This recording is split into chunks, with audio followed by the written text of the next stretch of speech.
이사야서 40장 6절에서 11절 말씀을 봉독해 드리겠습니다. 말하는 자의 소리여 이르되 외치라. 대답하되 내가 무엇이라 외치리까 하니 이르되 모든 육체는 풀이요 그의 모든 아름다움은 들의 꽃과 같으니 풀은 마르고 꽃이 시들면 여호와의 기운이 그 위에 불미라. 이 백성은 실로 풀이로다. 풀은 마르고 꽃은 시드나 우리 하나님의 말씀은 영원히 서리라 하라. 아름다운 소식을 시온에 전하는 자여 너는 높은 산에 오르라. 아름다운 소식을 예루살렘에 전하는 자여 너는 힘써 소리를 높이라. 두려워하지 말고 소리를 높여 유다의 성읍들에게 이르기를 너희는 하나님을 보라 하라. 보라, 주 여호와께서 장차 강한 자로 임하실 것이요 친히 그의 팔로 다스리실 것이라. 보라, 상급이 그에게 있고 보응이 그의 앞에 있으며 그는 목자같이 양떼를 먹이시며 어린 양을 그 팔로 모아 품에 안으시며 젖먹이는 암컷들을 온순히 인도하시리로다. 아멘. 오늘 본서를 기록한 이사야는 주전 8세기 남유다에서 활동한 선지자였습니다. 북이스라엘은 722년에 이미 아수르에 망했고 그 아수르를 무너뜨린 신흥 바벨론 제국이 유다의 땅을 침략해 와서 비옥하던 땅이 황폐해졌습니다. 밭에 식물이 없고 우리의 양이 없고 외양간에 소도 빼앗기는, 전쟁에서 진 나라는 전쟁 비용을 고스란히 부담을 했는데 금은 보화를 내놓아야 했고 해마다 바쳐야 될 조공이 많습니다. 이 절망의 시대에 가족들의 뿔뿔이 흩어지고 참으로 극빈한 상황 속에 있는 이 유다의 땅에 이사야가 하나님의 부르심을 받습니다. 이사야 6장에 보면 주의 성전에서 예배할 때 놀라운 환상을 보는데 주께서 높은 보좌에 앉으셨는데 그 옷자락이 성전에 가득하였고 예배를 담당하는 수랍 천사들이 여호와의 거룩하심을 찬송할 때에 문지방의 터가 요동하고 성전에 연기가 가득해졌습니다. 이사야가 놀라서 외쳤습니다. 화로다 나여 망하게 되었도다. 내가 입술이 부정한 사람인데 만군의 여호와이신 왕을 배웠음이로다. 그 순간 천사가 와서 부젓가락으로 제단에서 핀 벌겋게 단 숯을 가져다가 이사야의 입술에 대시면서 말했습니다. 이것이 네 입술에 닿았으니 네 악이 제하여졌고 네 죄 사함을 받았느니라 하는 말씀을 듣습니다. 그때 주의 인자하신 음성이 들리기를 내가 누구를 보내며 누가 나를 위하여 갈꼬. 이사야가 이렇게 응답하죠. Here I stand. 주여 내가 여기 있나이다. 나를 보내소서. 나를 보내소서. 그렇게 해서 이사야가 선지자로서의 사역을 시작했습니다. 그런데 여러분, 구약 성경에 나오는 선지자들은 하나같이 백성들의 죄를 지적하거나 불의의 권력에 항거하는 형식이었기 때문에 고난이 많았습니다. 선지자로서의 모세가 어떠했습니까? 바로 앞에 나가서 백성을 보내라, 내 백성을 보내라 했지만은 바로는 10번이나 거절하면서 모세를 압박했지 않습니까? 엘리야 선지자가 아합 앞에 섰을 때 어떠했습니까? 내 말이 없으면 비도 있을 또 내리지 아니하리라 선포한 후에 골짜기에 숨어 들어가서 3년 6개월 핍절한 양식을 먹으면서 까마귀 공수해주는 빵을 먹으면서 살았지 않습니까? 갈멜산 꼭대기에 제단을 쌓고 바알과 아세라 선지자 850명과 대항해서 불로 응답하소서 구했을 때 하나님이 그 엘리야를 붙잡아 주셨습니다. 사무엘도 그랬고 엘리사도 그랬고 나단 선지자, 예레미야, 에스겔 등 선지자라면 하나같이 강한 메시지를 선포했습니다. 그런데 이사야 선자는 좀 다른 캐릭터를 가지고 있는데, 이사야는 두 가지의 캐릭터를 가지고 있어요. 하나는 선지자요, 하나는 전도자입니다. 이사야서 1장에서 39장까지의 그의 메시지를 보면 앞에 선자들과 비슷하게 사역합니다. 거리에서도 외치고 광야에서도 선포하고 왕 앞에서도 담대하게 외쳤습니다. 죄와 불의에 항거했습니다. 3년 동안 맨발과 벗은 몸으로 다니면서 장차 닥칠 환난에 대해서 경고하기도 했습니다. 그런데 이사야 40장, 오늘 우리가 읽은 본문 40장에서 66장까지를 보면 전혀 뉘앙스가 다릅니다. 인자하고 부드러운 음성을 가진 목자같이 힘을 북두어 줍니다. 40장 1절 말씀에 보면 너희의 하나님이 이루시기를 너희는 위로하라. 내 백성을 위로하라. Comfort my people. 나의 백성을 위로하라. 왜? 힘들게 복역 중에 있는 이 백성들을 위한 위로의 말씀을 선포합니다. 노예의 때가 끝났고 그 죄악의 사하심을 받았느니라. 장차 사로잡혀 간 땅에서 온갖 고초를 다 겪으면서 살아가는 이스라엘 백성들에게 미래의 희망을 외치고 있는 것입니다. 그래서 오늘 제목을 희망의 전도자라고 했습니다. 전도는 희망입니다. 왜 전도가 희망입니까? 전도는 죽을 영혼을 살리는 힘이 있기 때문입니다. 바클레이 박스톤이라는 목사님이 있습니다. 이 목사님이 안 믿는 친구 한 명을 전도하려고 무진 애를 썼는데 친구는 빈정거리면서 비웃기만 했습니다. 어느 날 박스톤 목사가 친구를 찾아가서 내가 오늘 자네에게 마지막 부탁을 한 가지 하려고 하는데 들어주겠나? 좀 부담이 되잖아요. 뭔데 그러냐? 말부터 해봐라. 들어주겠냐니까. 내가 어려운 부탁을 하겠어? 다른 게 아니고 오늘 자네가 집에 들어가서 잠자리에 들기 전에 이 종이를 가져다가 거기에다가 이렇게 쓰라는 거예요. 오늘 밤 내가 죽는다면 나는 지옥에 간다. 그 얘기를 듣는데 친구가 웃었습니다. 난 또 뭐라고? 그까짓 건 뭐 산 사람 소원 못 들어주겠어? 그래, 쓴다, 써. 그래가고 이제 약속을 하고 집에 갔습니다. 친구는 그날 저녁 백지 한 장을 꺼내놓고 펜을 들고 쓰려고 했습니다. 뭐라고 했지? 오늘 밤 내가 죽는다면 나는 지옥에 간다였지? 종이에 적습니다.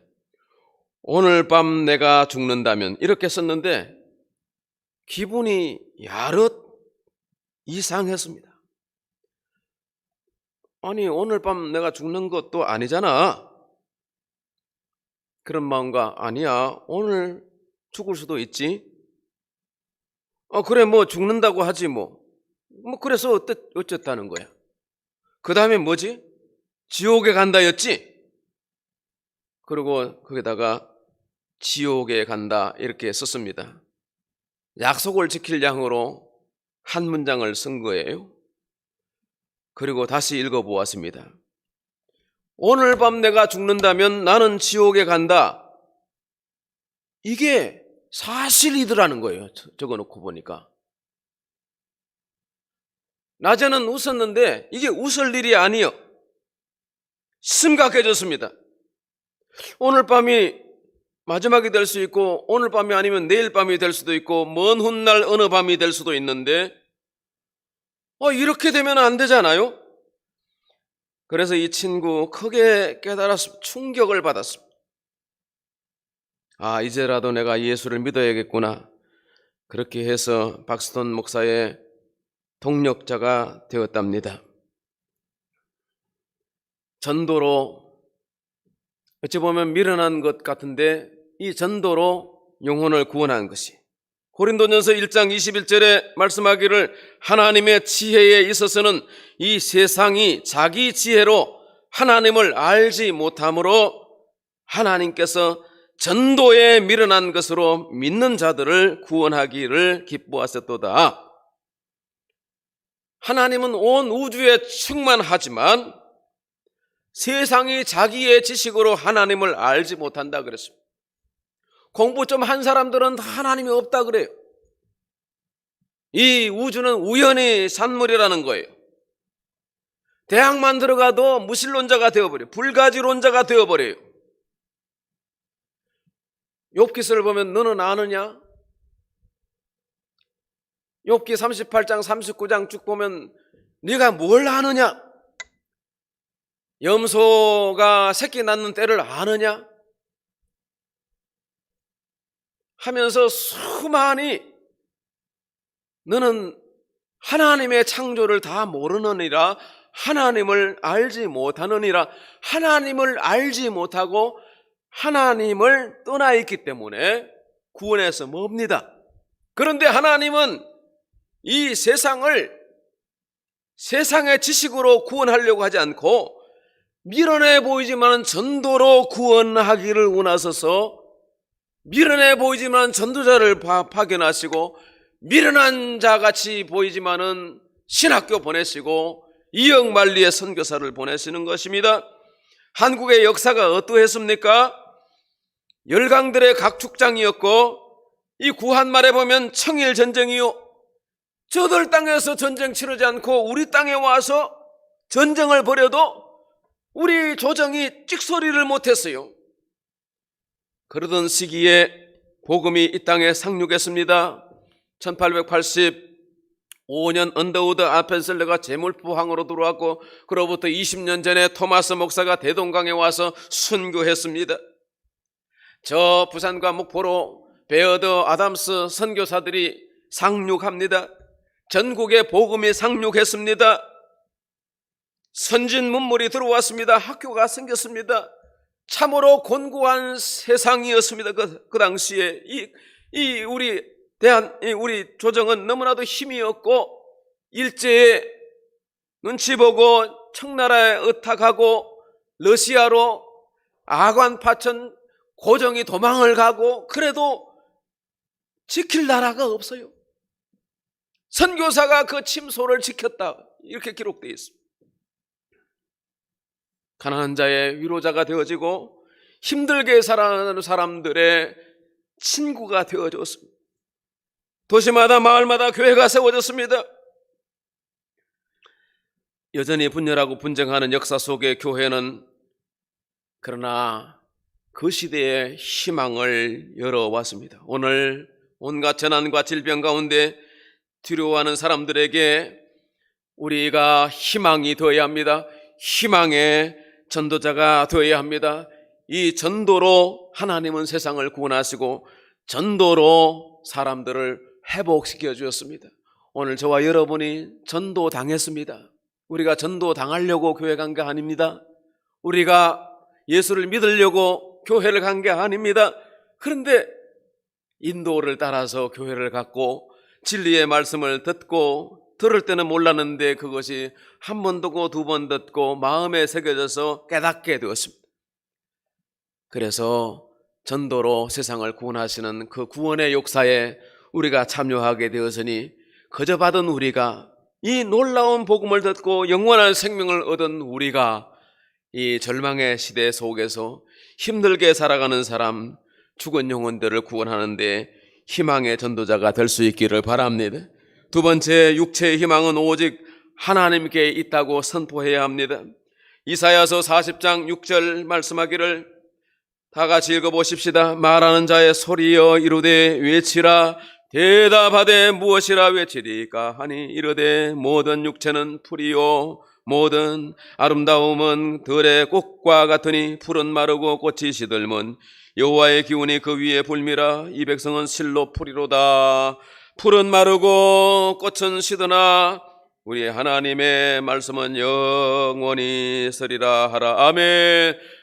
육체는 다 쓰러집니다. 그러나 하나님은 영원합니다. 하나님의 말씀 또한 영원합니다. 하나님을 믿는 우리는 영생을 하게 됩니다. 독생자를 주셨으니 저를 믿는 자는 멸망치 않고 no perish, eternal life, 영원한 생명, 영생의 생명을 우리에게 주셨습니다. 이 생명이 예수 안에 있는데 예수를 영접한 사람들은 그 속에 육체의 생명이 아니라, 호흡이 아니라 하나님의 생명, 조에, 헬라어로 조에, 이 하나님의 생명, 죽지 않는 영원한 생명이 우리 속에 있다. 이게 신비라는 거예요. 이 신비, 예수 그리스도의 그 복음으로 말미암아 우리가 영원 생명을 얻는 줄로 믿으시기 바랍니다.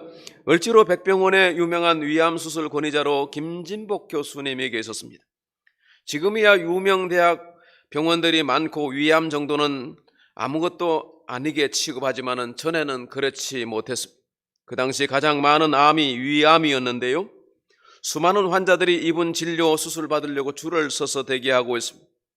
이분이 평생 위암 수술만 1만 4천 건을 했는데 전체 수술 7만여 건, 그가 살린 환자만도 수만 명에 이릅니다. 그러나 지금부터 17년 전 그에게도 암이 찾아왔습니다. 70 중반의 비교적 젊은 나이에 얼마나 많은 사람을 살렸습니까? 그러나 그에게도 시한이 찾아왔습니다. 여러분, 암에 걸린 사람들은 살아보려고 애를 쓰고 자신의 가산을 다 병원에 갖다 바치면서 살려달라고 그럽니다. 왜 수술진들은 몇 시간에서, 췌장 수술 같은 경우는 10시간에서 예전에는 30시간까지 수술에 매달리기도 했습니다. 왜 그렇게 육체를 붙들고 실험했습니까? 살려내기 위해서. 그 생명이 내 가족이라면 무엇인들 아깝지 않겠습니까? 그렇게 살려냈습니다. 그러나 깊이 생각해 보십시다. 살려낸들 몇 년 더 사십니까?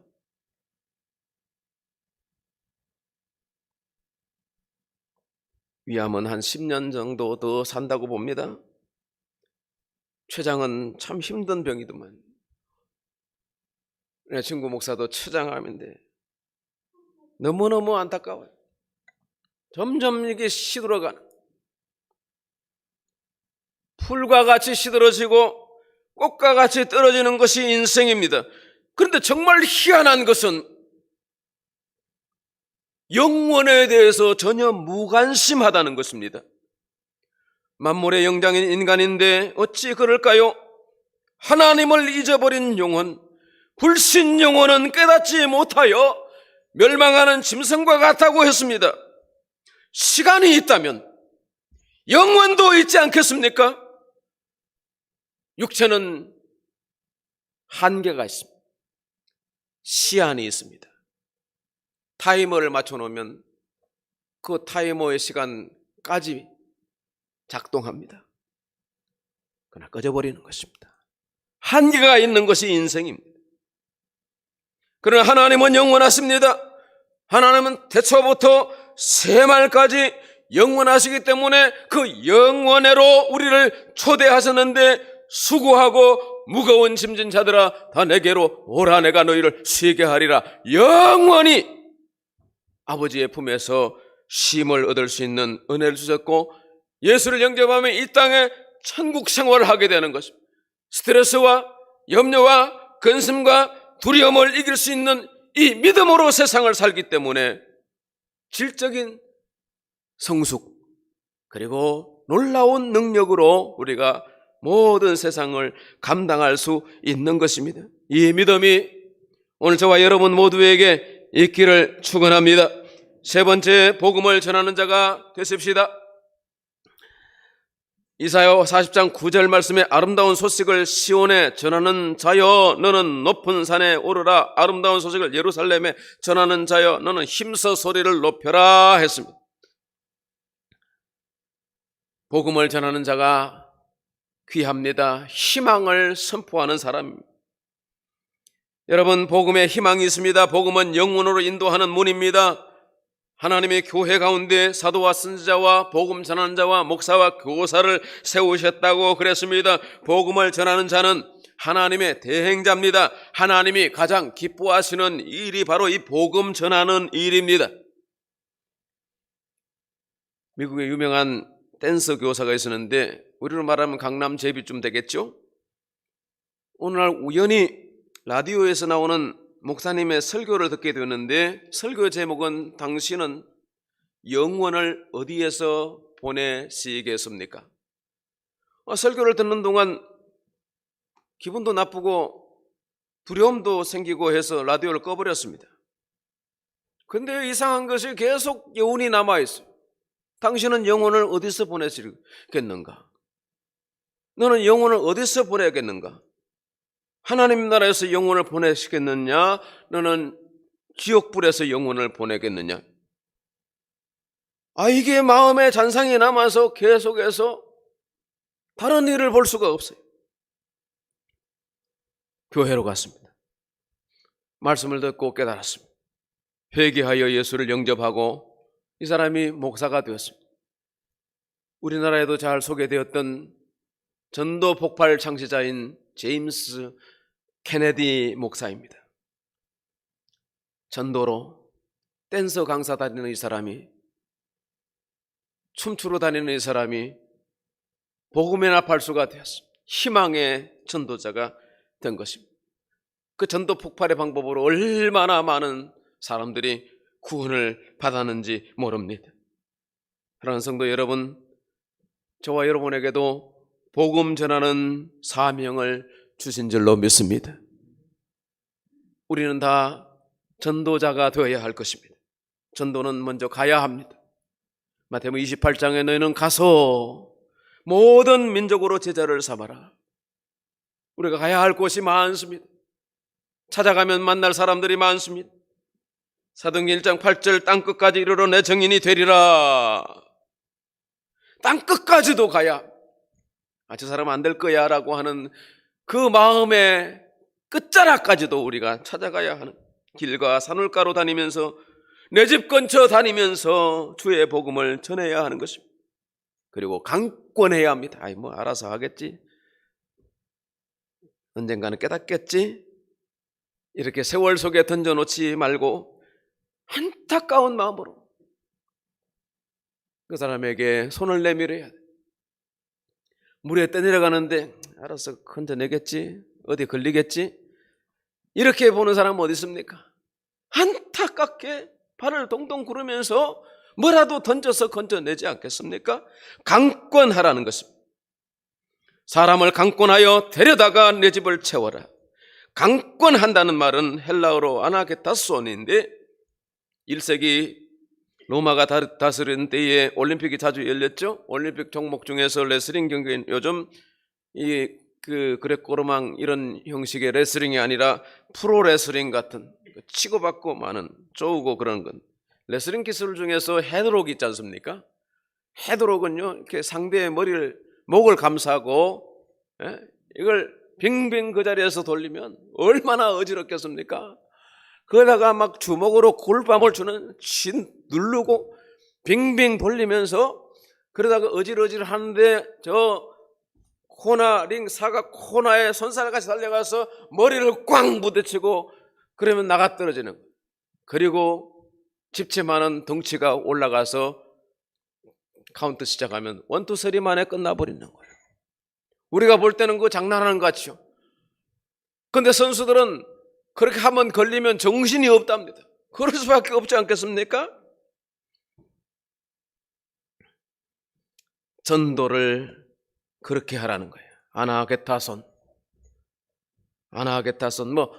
진돗개 전도 이런 얘기도 있는데요, 절대로 우리가 느슨한 팔과 힘없는 손으로는 영혼을 구원할 수 없어요. 내 사랑하는 가족들과 자녀들을 마귀에게 내줘서 그냥 마귀 끄는 대로 끌려가서 지옥 백성이 되게, 영혼을 지옥에서 보내게 할 것입니까? 어떻게 하라는 것입니까? 팔을 비틀고 목을 끄서, 집에 가서 목 끄면 안 됩니다. 마귀가 어마어마하게 센 힘으로 붙들고 있기 때문에 그 영혼을 구원하는데 알아서 하겠지 뭐, 기도하니까 언젠가 되겠지 뭐, 깨닫겠지 뭐, 누가 전도하겠지 뭐, 이렇게 해서는 안 된다는 거. 안 하겠다 손 강권해라는 거. 강권해. 그러면 하나님께서 우리의 마음, 그 애절한 마음, 애통하는 마음을 보시고 하나님의 때를, 시간을 앞당겨 주시리라 믿습니다. 그리고 데려와야 합니다. 전도는 못하지만 데려오는 것은 가능하잖아요. 안드레는 형제 베드로를 죽게 데려왔습니다. 그래서 한 사람 데려왔는데 이 베드로가, 시몬이 많은 영혼들을 구원하는 희망의 전도자 되지 않습니까? 데리고 예수께로 오니, 사람을 예수께 데려오는 게 중요합니다. 전도까지는 못하더라도 인도는 어떻게든지 할 수 있는 것입니다. 뭐 안 하겠다 손까지도 안 되더라도 그냥 한번 데려올 수는 있는 겁니다. 우리 예수님은 우리에게 이 인도의 사명을 주고, 전도의 사명, 전도는 누가 하느냐? 전도는 교회가 하는 겁니다. 전도는 도를 깨닫게 하는 거지 않습니까? 하루아침에 깨달아집니까? 교회에 앉혔다고 깨달아 바로 세례받습니까? 어림없습니다. 우리 생각해 보십시오. 얼마나 많은 시간들이 걸렸나요? 말씀드렸다시피 교회 믿으려고 간 게 아니라니까요. 세례받기 위해서 간 게 아니에요. 근데 깨닫고 믿게 되었고 하나님의 자녀 되었고 주일날 다른 데 안 가고 교회 오고, 아니 이게 제정신입니까? 이게 믿음이 없이 그렇게 살겠습니까? 근데 믿음으로 사는 것만큼 값지고 복된 일은 없습니다. 하나님은 이 믿음을, 우리에게 영생을 주셔서 깨닫고 보니까 이 믿음만큼 귀한 게 없어요. 오늘 죽어도 여한이 없어요. 40년 전 동창이 하나 예수를 믿게 되었는데, 그 자매이기 때문에 저도 잘 모르고 그도 나를 잘 몰랐는데 나중에 친구들 중에서 목사가 하나 있다 그래가지고 한번 찾아왔더라고요. 그래서 메시지를 보내주고 기도문을 읽고 성경을 통독 보내주고, 얼마나 사모하는지 몰라요.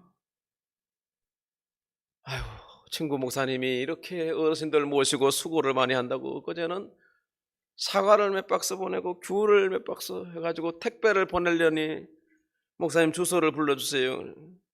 근데 보니까 내가 바로 그 근처에서 어느 교수님하고 식사를 하고 있는 중이에요.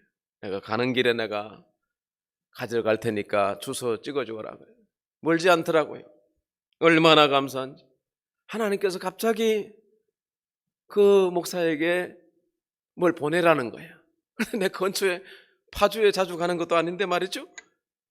그렇게 해서 만나는데 잠깐 그 자리에 서서 제게 이런 얘기를 하더라고요. 목사님, 저는 오늘 죽어도 유한이 없습니다. 다만 안타까운 것은 믿지 않고 돌아가신 우리 아버지, 시골에서 참 잘 나가는 인사였거든요. 아직 믿지 않는 우리 자매들, 형제들 때문에 너무 안타깝습니다. 기도해 주십시오 그러더라고요. 사랑하는 성도 여러분, 유한이 없습니다. 영생의 생명이 우리 속에 있기 때문입니다. 주변에 힘든 사람이 많습니다. 이사야처럼 희망을 선포합시다. 위로합시다. 육체에는 희망이 없고 인생 가운데 소망이 없고 오직 하나님과 하나님의 말씀에 희망이 있음을 일러줍시다. 강권하여 데려다가 주의 집을 채웁시다. 죄인 한 사람이 회개하면 하늘에서는 회개할 것 없는 99명을 인하여서 기뻐하는 보다 하나님이 더 기뻐하신다니, 이것이 전도. 이 전도는 부가가치가 가장 높은 산업인 것입니다. 이 일에 쓰임받는 저와 여러분 희망의 전도자 되어지고 주의 교회가 이 역사 가운데 귀하게 쓰임받는 전도 터전이 되기를 예수님의 이름으로 축복합니다. 기도합시다. 사랑의 하나님 아버지, 전도의 말씀을 주셔서 감사합니다. 전도로 말미암아 이 나라가 희망의 시대를 열었습니다. 전도로 말미암아 내가 구원받았습니다. 하나님의 자녀가 되었습니다. 이 전도의 복음을 오늘 우리가 또 다른 사람에게, 마귀에게 속하여 마귀 끄는 대로 살아가는 저 지옥 백성들에게 전파할 수 있도록, 그래서 천국 백성이 많아질 수 있게 하여 주옵시고, 하나님이 기뻐하시는, 하나님이 크게 웃으시는 소리를 매일 들을 수 있는 우리 교회와 우리의 삶이 되게 하여 주옵소서. 예수님의 이름으로 기도하옵나이다. 아멘. 찬송하겠습니다.